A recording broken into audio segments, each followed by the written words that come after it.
Le directeur général des impôts entretient les opérateurs de la Chambre économique européenne sur les dispositions de l'année fiscale 2024.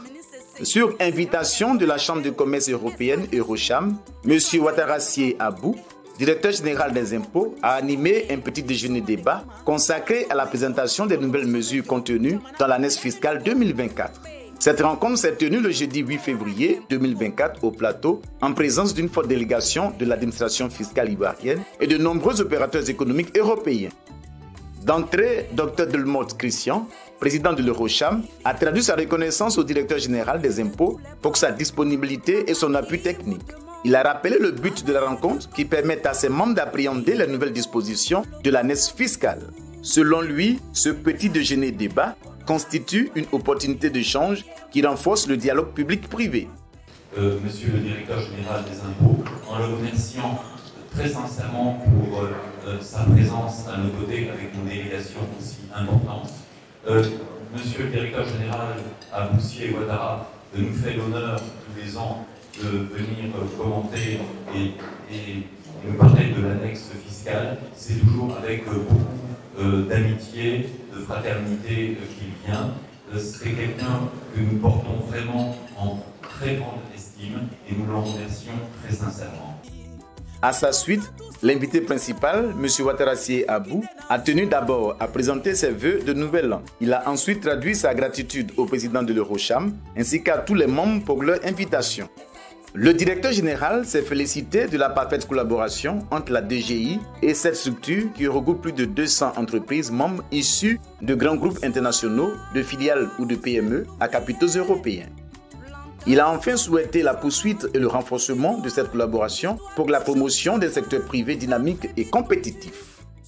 À tous les présidents de commission, aux membres de la Chambre, à leurs familles respectives, mes vœux ardents, chaleureux, de bonnes, saintes et heureuses années 2024, vœux de prospérité, de santé, de succès, parce que vous êtes des chefs d'entreprise, surtout de paix et de bonheur. Abordons le sujet principal consacré à la présentation des principales mesures contenues dans l'année fiscale 2024. Le conférencier a précisé que la dite annexe comporte 31 articles qui s'articulent autour des 5 axes suivants. S'agissant des mesures de renforcement des capacités de mobilisation des ressources de l'État, plusieurs aménagements ont été opérés, notamment l'assujettissement de plein droit à la taxe sur la valeur ajoutée des entreprises de transport public, de personnes et ou de marchandises relevant d'un régime réel d'imposition. Article 3. Le dispositif de l'année fiscale 2024 soumet à titre obligatoire désormais toutes les entreprises de transport public de personnes ou de marchandises qui relèvent d'un régime réel d'imposition, un chiffre d'affaires supérieur à 200 millions de francs CFA. En ce qui concerne les mesures de soutien aux entreprises, de nouvelles dispositions ont été prises. On note la suppression du droit de timbre de quittance pour les dépôts de faibles sommes, article 17. Par le passé, lorsque vous faisiez une transaction, ici on parle de dépôt, mais en fait c'est toute transaction financière était soumise à un droit de quittance de 100 francs par opération. La mesure supprime ce droit de timbre pour toutes les opérations inférieures ou égales à 5 000 francs CFA. Il convient de noter que dans le cadre de l'amélioration du service fiscal, des lois ont été prises, notamment la subordination du bénéfice des avantages fiscaux ou douaniers à la régularité de la situation fiscale et ou douanière, article 27. Désormais, l'accomplissement d'un certain nombre de procédures administratives et de formalités, la vie civile et économique, ouverture d'un compte bancaire entreprise par exemple, conclusion d'un contrat de bail à usage professionnel ou d'habitation. Pour ces opérations-là, il faut produire une attestation de régularité des situations fiscales ou douanières, qu'il s'agisse de personnes physiques ou de personnes morales. Et nous estimons que c'est tout à fait normal. L'État vous accorde des avantages fiscaux, mais il est tout à fait normal qu'il s'assure qu'il a en face de lui la bonne personne, c'est-à-dire celle qui est à jour. Pour le renforcement de la fiscalité environnementale, Plusieurs mesures ont été prises, entre autres, les mesures en faveur de la préservation des ressources environnementales. Article 18. Cette exonération est étendue à tous les biens et équipements destinés à la production d'énergie renouvelable,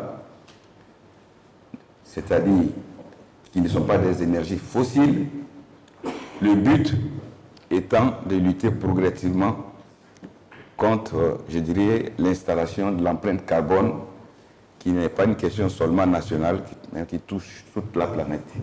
S'agissant des mesures techniques et de rationalisation du dispositif fiscal, des aménagements sont opérés. On peut citer l'aménagement de la contribution des patentes des activités de transport utilisant les plateformes de mise en relation en ligne. Article 26.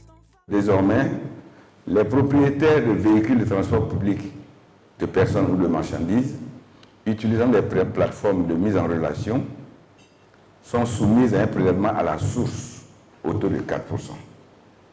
Ce prélèvement effectué par les exploitants des plateformes est libératoire de la patente transport, de l'impôt sur les bénéfices industriels et commerciaux perçus forfaitairement par anticipation. Ne subsiste maintenant que les impôts sur les traitements et salaires. Après son exposé, le conférencier s'est prêté aux questions des participants. Le directeur général des impôts a apporté des réponses rassurantes aux préoccupations exprimées. L'activité de vente de gaz est une activité aujourd'hui qui est non assujettie à TVA. Donc cette TVA qui est facturée va devenir une charge pour les marketeurs. Donc ma question est de savoir s'il est prévu des dispositifs particuliers pour notre secteur d'activité. La mesure ne vise pas à taxer le gaz. La mesure vise le transport du gaz. Donc, tout type de transport exercé à titre professionnel qui rentre dans le cadre des conditions que j'ai indiquées est taxable. Maintenant, vous dites qu'il y a une péréquation transport sur le gaz. Mais je sais également qu'il doit y avoir une péréquation transport sur le carburant. Je crois savoir. Sinon, on ne vendrait pas le litre au même prix à Abidjan qu'à Korogo. Donc forcément, il y a une péréquation. Le principe qu'il faut retenir ici, quel est le montant facturé? C'est ce montant qui va servir d'assiette à la taxe. Donc, le fait que la péréquation joue après et que l'État rembourse en totalité ou en partie certains frais n'influence pas la facturation. C'est le montant facturé qui est l'assiette de la TVA. Et est-ce que la taxe sur les biens loués en Gambie est due par la mairie ou par les impôts? C'est une taxe qui a été instituée par voie de loi des finances, mais au profit des collectivités locales. La location en garni fonctionne comme un hôtel. Donc vous êtes soumis aux mêmes obligations que quelqu'un qui exploite un hôtel. Si dans votre location en garni, vous fournissez également la restauration, c'est la même chose. Vu qu'on est à l'ère du digital et du numérique, l'administration accepte que ce soit uniquement des documents numériques qui soient présentés pendant les contrôles. Et donc, il n'y a plus l'obligation de conservation des factures. La suppression de l'exonération, je crois, de la première année de l'impôt foncier sur les terrains nus. Le dispositif fait état de paiement de l'impôt foncier dès l'attribution. Alors, ma question, c'est l'attribution concerne l'attestation villageoise qui est octroyée ou la création du titre foncier? Toutes les entreprises qui relèvent de la direction des grandes entreprises et de la direction des moyennes entreprises, la transmission des états financiers est devenue obligatoire par voie dématérialisée. Cela ne dispense pas pour autant l'entreprise de la production de la version papier. Dès lors que vous avez un droit de possession, même précaire, sur le bien, il est imposable. À la fin de la rencontre, ce sont des opérateurs économiques satisfaits qui ont bien voulu livrer leurs impressions. L'exposé du DG était très pratique. C'est surtout la partie pratique de l'exposé qui m'a vraiment touché. Avec les questions qui ont été posées et les réponses qui ont été apportées par le directeur général des impôts, la grande majorité des participants aujourd'hui ont été satisfaits de la présentation du directeur général. Nous apprécions à juste valeur en tout cas cette rencontre de très haut niveau, voilà, qui permet aux entreprises non seulement de s'exprimer, mais aussi d'apprécier au fait le travail qui est fait par la Direction générale des impôts. C'est très agréable d'avoir la proximité avec M. Sier et avec l'ensemble des impôts.